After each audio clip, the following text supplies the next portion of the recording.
Sir నమస్తే. నమస్తే అండి. 'కింగ్డమ్' సినిమా థియేటర్‌లోకి వచ్చింది. చాలా భారీ అంచనాలతో వచ్చింది. ఈ సినిమా అటు డైరెక్టర్‌కి, అటు విజయ్ దేవరకొండ ఇద్దరికీ చాలా కీలకమైన సినిమా ఇది. సినిమా చూసారు మీరు. ఏంటి ఈ రివ్యూ అంటే ఏం చెప్తారు? అంటే నేను ఈ సినిమాకి సంబంధం లేని ఒక కథ చెప్తాను. చెప్పండి. ఒక పిల్లవాడు తనకిష్టమైన వస్తువులు ఏరుకోవటానికి ఓ సంచి భుజానేసుకుని బయలుదేరతాడు. ఓకే. బయలుదేరి తనకిష్టమైనటువంటి నచ్చిన వస్తువులన్నీ ఆ సంచిలో వేసుకుంటూ వెళుతూ ఉంటాడు. ఈ అన్వేషణలో భాగంగా అతను చాలా వేసుకుంటూ వెళ్ళిపోతూ ఉంటాడు. కొంతసేపటికి అతను చనిపోతాడు. ఆ బ్యాగ్ కింద పడిపోయి, ఆ సంచి కింద పడిపోయి, బరువు ఎక్కువైపోయి. ఓకే. అలసిపోయి. అది పరిస్థితి. అది ఈ సినిమా చూసిన తర్వాత నాకు ఎప్పుడో చదివాను చిన్నప్పుడు ఈ కథ, అది గుర్తొచ్చింది. ఓకే. అలా గౌతమ్ తిన్ననూరి కూడా తనకు చాలా జనాల్ని ఎమోషనలైజ్ చేయాలి, జనాల్ని వేరే ప్రపంచంలోకి తీసుకెళ్ళాలి, అలాగే పాన్ ఇండియా మార్కెట్కి కనెక్ట్ చేసేటువంటి కథలు, అంటే ఆ భారీ ఇది ఉన్నటువంటి ఒక స్పాన్ ఉన్నటువంటి కథలు హ్యాండిల్ చేయగలను అనేది ప్రపంచానికి అర్థం చేయించాలి. ఇలాంటి అనేక బాధ్యతలు భుజాన పెట్టేసుకున్నాడు ఆయన. చెప్పాలి పెట్టేసుకుని ఈ బాధ్యతలన్నీ నెరవేర్చడం కోసం ఒక కథ అనుకున్నాడు. అది ఒక లేయర్ జనరల్గా ఆయన ఒక సింగిల్ ఎమోషన్ మీద నడుపుతున్నాడు ఇప్పటిదాకా ఆయన సినిమాలన్నీ. ఓకే. అంటే ఒక మనిషికి ఇంకో మనిషితో ఉండేటువంటి ఒక రిలేషను, అటాచ్మెంటు, ఎమోషను, దాని మీద కథ అల్లుకుంటూ వచ్చాడు. ఇప్పుడు దాన్ని తీసుకుని దాంతో పాటు ఒక జాతి ఎమోషన్ని కూడా లింక్ చేస్తూ ఒక ఫోక్ ఎలిమెంట్ని దానిలోకి ఇన్వాల్వ్ చేసి, అంటే అప్పటికే 3 లేయర్లలో కథ వెళ్ళింది. ఇలా వెళ్ళిన తర్వాత ఈ జాతి ఎమోషన్ని, ఈ సింగిల్గా ఇద్దరు మనుషుల మధ్య ఉండేటువంటి ఎమోషన్ని లింక్ చేయటానికి ఇతను వేరే దేశాన్ని ఎంచుకున్నాడు. వేరే దేశాన్ని ఎంచుకుని ఇక్కడి నుంచి ఒక మనిషిని అక్కడికి పంపించడానికి దౌత్యపరమైనటువంటి వ్యవహారాలు ఉంటాయి. దానికి సంబంధించి ఇంకొక లేయర్ కథ అల్లుకున్నాడు, ఒక స్పై స్టోరీని అల్లుకున్నాడు. ఇది 3వ కథ. ఈ 3వ కథకి జాయింట్ చేస్తూ ఒక విలన్ కథ అల్లుకున్నాడు. విలన్ కథ అంటే లోకల్స్ నాన్ లోకల్స్ మధ్య జరిగేటువంటి వార్గా మార్చాడు. దాన్ని మార్చేసి ఇక్కడ అతను మర్చిపోయిన విషయం ఏంటంటే, వేరే ప్రాంతంలో ఒక యాక్టివిటీ జరుగుతూ ఉంటుంది, ఒక ఆ దేశాన్ని ఇబ్బంది పెట్టేటువంటి, లేకపోతే ఆ దేశపు ఆర్థిక వ్యవస్థను ఇబ్బంది పెట్టేటువంటి ఒక కార్యక్రమం జరుగుతూ ఉంటుంది అక్కడ. దాన్ని అడ్డుకోవటమో లేదు అణిచివేయటమో ఆ దేశపు ప్రోగ్రామ్గా మారాలి. అక్కడికి ఇంకో దేశం తన స్పైని ఎందుకు పంపిస్తుంది అనే దానికి ఒక జస్టిఫికేషన్ ఉండాలి. ఆ జస్టిఫికేషన్ లేదు. అంటే దౌత్యపరంగా శ్రీలంక నుంచి భారతదేశంలోకి ఏవైనా వస్తున్నాయంటే వీళ్ళ బార్డర్లో సెక్యూరిటీ పెంచుకోవాలి, అంతే తప్ప వాళ్ళ బార్డర్ ఆపరేషన్స్ కూడా వీళ్ళే మానిటర్ చేయటం అనేది ఉండదు. ఎందుకు ఆ ఆపరేషన్ జరిగింది, ఈ స్పై అక్కడికి ఎందుకు వెళ్ళాడు అంటే అట్నుంచి ఈ దేశానికి ఏదైనా థ్రెట్ ఉందా అనేది ఎస్టాబ్లిష్ చేయాలి. అది జరగల. అదొక ఆ లేయర్లోనే ఒక గందరగోళం ఉంది. ఎప్పుడైతే ఆ లేయర్లో గందరగోళం అయిందో ఆ లేయర్లోకి హీరోయిన్ని ప్రవేశపెట్టారు. ప్రవేశపెట్టడంతో ఆ క్యారెక్టర్ని ఏం చేయాలో అర్థం కాలేదు డైరెక్టర్కి. సో ఒక క్యారెక్టర్, ఆ క్యారెక్టర్ ఎవరు చేసినా పెద్ద ఇబ్బంది లేదు. అంటే ఫైనల్గా మీరు ఎందుకు భాగ్యశ్రీ ఉంది ఆ సినిమాలో అంటే కుట్లు వేయటానికి హీరోకి అని చెప్పాల్సిన పరిస్థితికి నెట్టివేయబడ్డది ఆ క్యారెక్టర్. ఇలాంటి చాలా దారుణాలు సినిమాలో ఆయనకు తెలియకుండానే జరిగిపోతూ వచ్చాయి.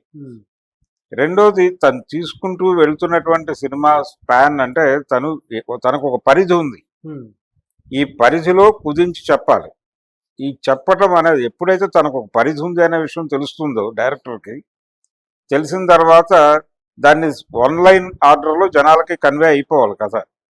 కథ గురించి కన్ఫ్యూజ్ అవ్వకూడదు. నువ్వు ఎన్ని లేయర్లలోనైనా నడుపు, కానీ దానికి ఒక ఏకసూత్రత ఉండాలి. ఆ ఏకసూత్రత ఉన్నప్పుడు ప్రేక్షకుడు కన్ఫ్యూజన్ లేకుండా బయటకు వచ్చి ఒక అభిప్రాయం చెప్తాడు. అలాంటి పరిస్థితి లేకుండా తనే చేసుకున్నాడు.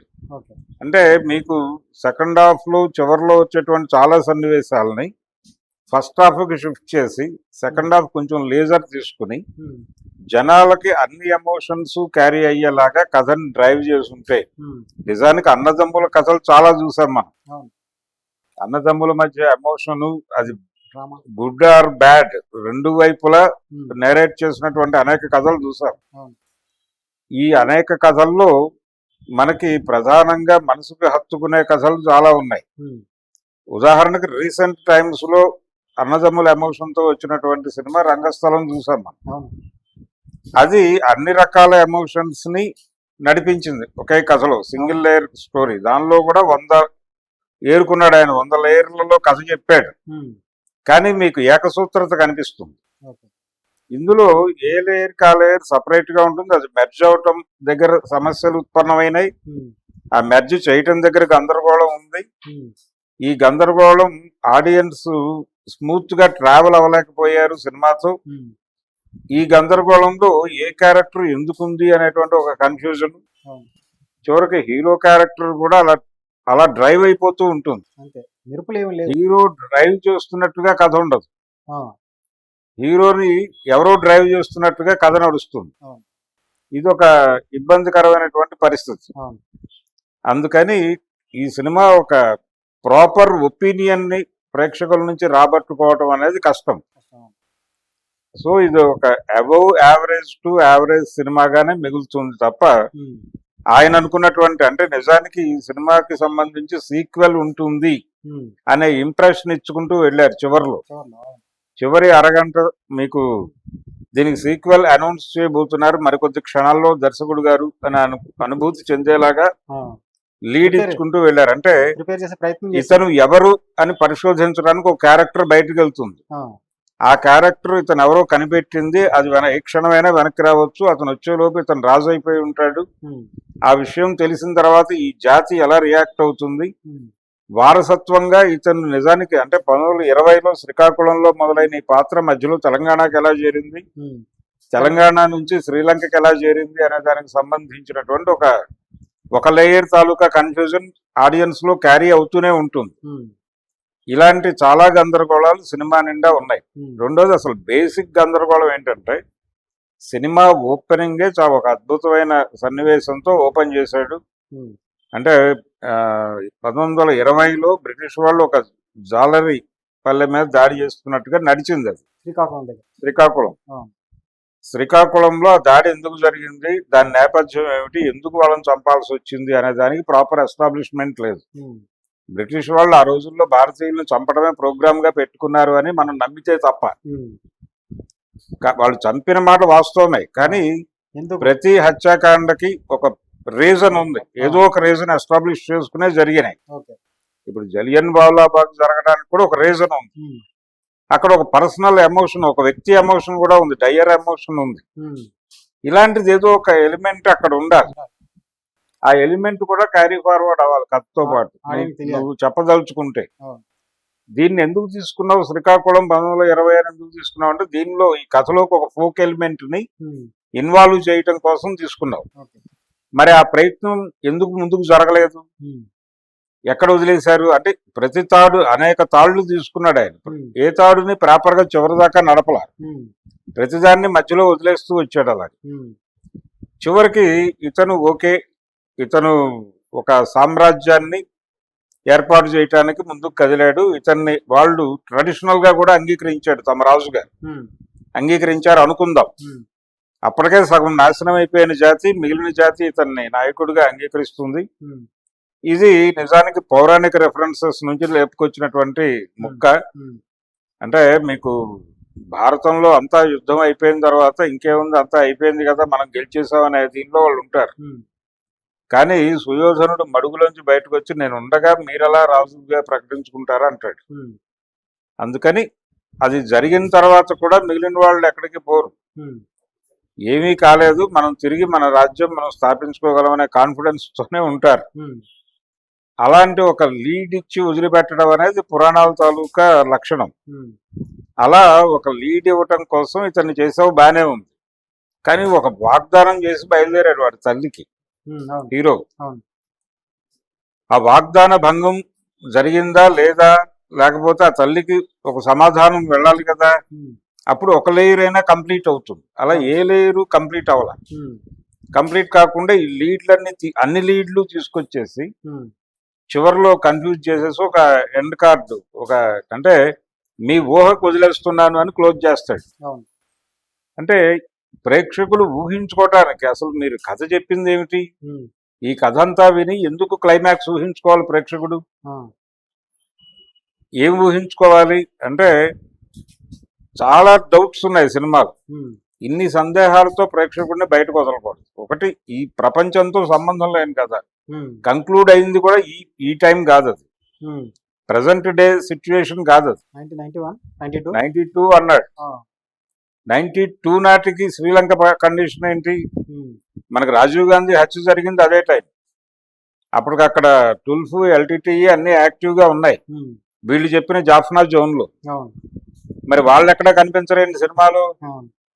వాళ్ళేమైపోయారు ఉమ్, అంటే వాళ్ళ నుంచి భారతదేశం ముప్పు ఉంది ఐపీకేఎఫ్ ప్రోగ్రామ్ లో భాగంగా వెళ్ళాడు. అది ఎందుకు చెప్పడం బలంగా? ఉమ్, ఆ దేశ పరిరక్షణ భారతదేశం తన బాధ్యతగా స్వీకరించి పంపించిందా? ఉమ్, అది మాట్లాడాలి కదా. అవును. అది మాట్లాడితే ఏ ప్రమాదం వస్తుందో అని అది లేదు. టచ్ చేయలేదు. ఇలా వీళ్ళు కట్ చేసుకుంటూ ఉమ్, అసలు ఆ ఏరియాకి ఎందుకు వెళ్ళాలి ఈ కథ చెప్పడానికి? ఆ, శ్రీలంక ఈ కథ చెప్పడానికి ఆ ప్రాంతాన్నే ఎంచుకోవడానికి ఏదో రీజన్ ఉండాలి కదా. అవును. ఆ రీజన్ ఆడియన్స్ కన్వే కావాలి. ఓకే.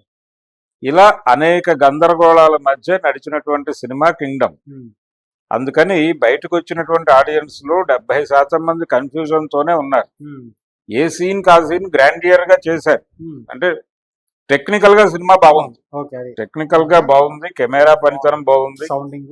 అలాగే ఈ సినిమాకి సంబంధించి ప్రధానంగా చెప్పుకోవాల్సింది ఒరిజినల్ లొకేషన్స్ లో నడిచింది షూట్ అంతా కూడా. ఉమ్, 80% శ్రీలంకలోనే షూట్ చేసామని చెప్పాడు ఆయన. అవును.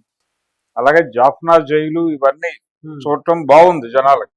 కొత్త ఎక్స్పీరియన్స్. ఉమ్, ఆ కొత్త ఎక్స్పీరియన్స్ కలిగించారు. కానీ ఉమ్, చాలా క్యారెక్టర్స్ డీటెయిల్స్ కూడా వర్కౌట్ చేశారు. ఇప్పుడు ఆ వదిన గారి పాత్ర చాలా డీటెయిల్స్ వర్కౌట్ చేశారు. ఉమ్, కానీ అది కొంచెం ప్రభావం వేస్తుంది ఒక సన్నివేశంలో. ఉమ్, అంటే మీ మదర్ చీర, అంటే అత్తగారు పెట్టాల్సిన చీర అలాగే పెట్టుకున్నాను, నేను ఆ చీర కట్టుకుంటాను, నీకు ఆ మదర్ లేదు అనేటువంటి ఫీలింగ్ పోగొట్టడానికి ఇలాంటి కొంచెం ఎమోషనల్ డైలాగ్స్ ఉన్నాయి. అవును.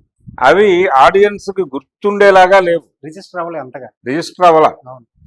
ఇలాంటి లోపాలు అంటే అలా చెదురుమదురుగా వెళ్ళిపోయినాయి. అలవచలేదు.